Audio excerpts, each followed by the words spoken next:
Some characters are just so iconic, so deeply ingrained into our minds that imagining any other actor playing them just feels wrong. Whether it's Hugh Jackman's Wolverine or Robert Downey Jr.'s Iron Man or Peter Cullen's legendary voice as Optimus Prime, these performances are the characters. But what happens when someone else tries to take on these roles? Why is it so difficult to replace actors who have become inseparable from the characters they play? Today we're looking at why certain roles are just too iconic to recast and how attempts to do so haven't gone so well. Let's start with Hugh Jackman's portrayal of Wolverine because it's a masterclass in embodying a character. In Logan 2017, Wolverine is portrayed as physically weakened, aging and burdened by the emotional toll of a life filled with violence. Hugh Jackman brings a deep vulnerability and weariness to the role, far exceeding the typical superhero performance. His subtle body language, rigid, exhausted, yet still capable of brutality, perfectly conveys a character who is both a raging beast as well as a broken man. Through Hugh Jackman's eyes, we see decades of suffering, and the quiet, controlled way he navigates Logan's final moments demonstrates an actor who doesn't just play the role of Wolverine, he fully inhabits it. Now think about the scene where Logan starts taking care of Professor X. You can feel the tenderness and sadness underneath his tough exterior, but it's Hugh Jackman's range that makes it hit so hard. Sure, another actor might have been able to nail Wolverine's rage, but they probably couldn't have brought the same quiet, genuine empathy to the table. Also, Hugh Jackman's physical transformation into Wolverine is unmatched. He didn't just bulk up for the role in each film, he embodied Wolverine's animalistic side, moving with a predator's grace, flexing those claws and switching between explosive violence and deep reflection. Hugh Jackman nailed not only Wolverine's ferocity but also his internal battle with identity and morality. Recasting him would be almost impossible because no other actor could bring that same combination of physicality and emotional depth that Hugh Jackman has perfected since he started playing the role of Wolverine in the year 2000. Now moving on to Ryan Reynolds and Deadpool that are basically one and the same. Ryan Reynolds really is Deadpool in spirit, his sharp wit and his total disregard for the fourth wall. It all feels effortless and completely unique to him. For example, in the first Deadpool movie, Ryan Reynolds' comedic timing is just perfect. Especially in the fight scene on the freeway where Deadpool is cracking jokes and talking directly to the audience while pulling off these intense fight sequences. It's difficult to imagine any other actor delivering Deadpool's snarky meta-commentary with the same ease. His humour, his banter, it's so tied to who he is that putting anyone else in that role would just feel wrong. And it's not just on screen, Ryan Reynolds' off-screen persona is so similar to Deadpool's that the lines between him and Wade Wilson are totally blurred. It feels authentic, like he actually is the character. In Deadpool 2, there's this moment where Deadpool is saying goodbye to Vanessa and Reynolds shifts from this sarcastic humour to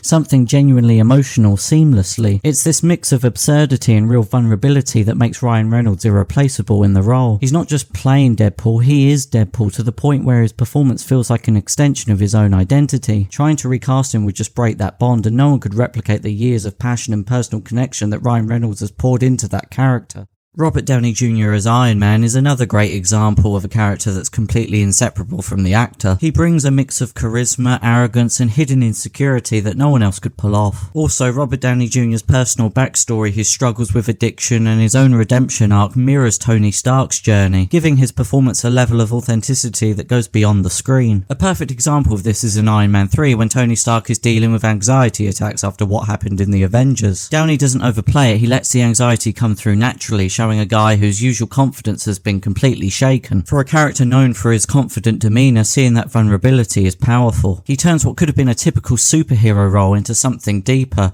a real look at a man whose genius and ego are constantly battling his emotional fragility. On top of that, Robert Downey Jr.'s quick wit and rapid-fire dialogue become the signature tone of the MCU. His interactions, especially with Chris Evans' Captain America, had a rhythm and a charm that's hard to imagine coming from anyone else. Another actor might be able to say the same lines, but they wouldn't land the same way because Robert Downey Jr. is Tony Stark in every possible sense. I am Iron Man.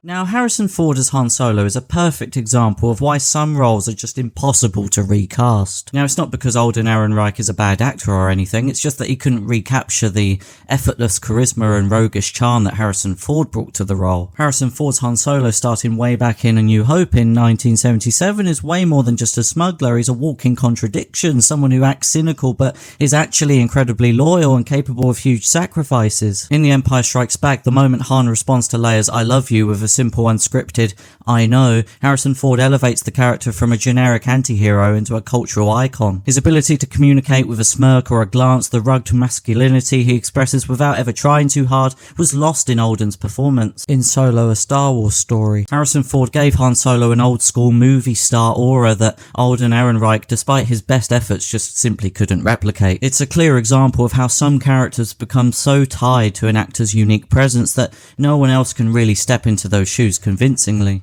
Now, the reason I've been inspired to make this video is because there's been yet another Transformers movie that's been made. And Peter Cullen, who usually voices Optimus Prime, is not reprising his role. Instead, it's Chris Hemsworth. And this is another prime example of a character. Yes, pun intended. I'm ashamed of myself. I saw a shot, I took it. I'm ashamed. But anyway, it's another great example of a character that can't be successfully recast, even when the intention is to portray a younger version of the character. Chris Hemsworth was cast to voice a younger, less experienced Optimus Prime, but even with this creative angle, Chris Hemsworth's voice doesn't carry the same resonance that is usually associated with the character. Peter Cullen's commanding voice has been associated with Optimus Prime since the original Transformers animated series in the 1980s, and continuing through to the live-action films. His vocal performance gives Optimus Prime a gravitas and wisdom that feel inseparable from the character, conveying both strength and compassion. Even though Transformers 1 aims to show a more youthful, developing version of Optimus Prime, Chris Hemsworth's more casual voice lacks the authority that Peter Cullen's Optimus Prime usually commands. Optimus Prime isn't just a character who speaks, he inspires.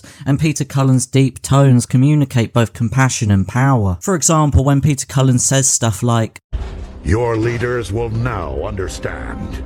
Decepticons will never leave your planet alone. And we needed them to believe we had gone. For today, in the name of freedom, we take the battle to them." It gives me chills every time. His voice is just so awesome. There's an earned wisdom that feels integral to who Optimus Prime is. Chris Hemsworth's portrayal, despite being for a younger Optimus Prime, lacks the same gravitas, making it feel disconnected from the character's core identity. Just as Alden Ehrenreich's version of Han Solo in Solo, a Star Wars story failed to capture the effortless charisma of Harrison Ford's portrayal, Chris Hemsworth's Optimus Prime struggles to evoke the emotional impact Peter Cullen's voice has built over decades. Even if the film is exploring a younger version of the character, Peter Cullen's voice has become so deeply embedded into the identity of Optimus Prime that any deviation feels weird. So in the end, what makes Hugh Jackman as Wolverine, Ryan Reynolds as Deadpool, Robert Downey Jr. as Iron Man, Harrison Ford as Han Solo, and Peter Cullen as Optimus Prime irreplaceable isn't just how long they've played these roles, it's the unique, unforgettable performances they gave. Each of them brought something personal that made their characters come to life, whether it's Hugh Jackman's raw intensity and vulnerability as Wolverine, Ryan Reynolds' perfect comedic timing as Deadpool, or Robert Downey Jr.'s ability to merge his own redemption story with Tony Stark's. These portrayals go way beyond just acting, they've become part of who these characters are. When others have stepped into these roles like Alden Ehrenreich as Han Solo or Chris Hemsworth voicing Optimus Prime, it shows just how hard it is to recreate that magic. While Alden Ehrenreich is a decent actor, he didn't have the effortless charisma that Harrison Ford gave to Han Solo. And for all of Chris Hemsworth's talent, he couldn't match the deep, iconic voice that Peter Cullen brought to Optimus Prime, a voice that's been tied to the character's strength and heroism for years. These actors didn't just play the part, they became these characters. And recasting them isn't just difficult, it's nearly impossible. Their performances have set the bar so high it's become part of pop culture itself. No matter how skilled the next actor is, there's an emotional connection to the original that's hard to replace. In the end, these roles and their legendary performances are so closely tied together that trying to recast them risks losing what made these characters truly iconic in the first place. And that's the blunt truth of it.